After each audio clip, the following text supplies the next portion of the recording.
Kunwaring walang alam ang dalawang demonyetang si Moira at Zoe. Umiiyak ito nang yumakap sa kanyang amang si Doc RJ at nagpapasalamat na buhay umano ang kanyang lolo Pepe. Ngunit sa kaloob-looban nito ay hindi pa natuluyan ang matanda. Kaya naman agad ngang naniwala itong si Doc RJ at nadala sa drama ng mag-inang Moira at Zoe. Ngunit itong si Giselle nga ay hindi nila makuhang dramahan dahil alam na nga talaga ni Giselle ang kanilang ugaling mag-ina. Pinagtabuyan sila ni Giselle at pinapalayas silang dalawa dahil alam na nga talaga ni Giselle ang kanilang mga galawan. Samantala, sa pagnanais nga ni Annalyn na mailigtas ang kanyang lolo Pepe ay nagtagumpay nga ito sa tulong na rin ni Doc Lyndon at Doc Carlos. Labis-labis ang pasasalamat ni Giselle kay Annalyn dahil sa ginawa nga nito ay nailigtas ang buhay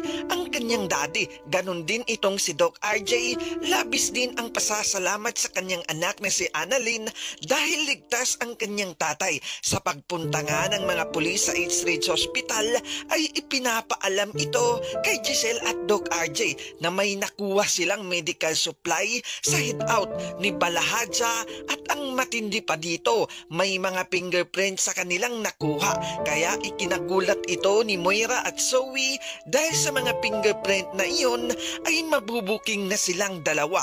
Habang papauwi na nga ang dalawang demonyeta, labis-labis ang kanilang pag-aalala dahil kapag daw umano nagising ang matanda, panigurado na sa kulungan sila babagsak, habang itong si Doc Carlos naman ay patuloy pa rin ang kanyang pagtatakip sa kanyang anak na si Zoe.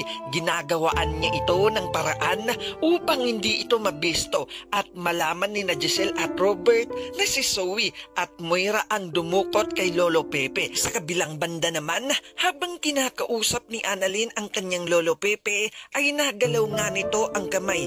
Tila nagpapahiwatig ito na malakas na siya at may sasabihin siyang importanteng bagay. Kaya naman agad na naman itong ipinaalam sa kanyang tatay RJ na nagalaw na nga ng kanyang lolo ang kamay nito at nakaka-recover na ang matanda. Subalit nakikiusap naman itong si Moira kay Doc Carlos na sana ay tulungan nito ang anak ni si Zoe dahil kapag nagkataon nga daw ay makukulong siya at madadamay ang kanyang anak na si Zoe.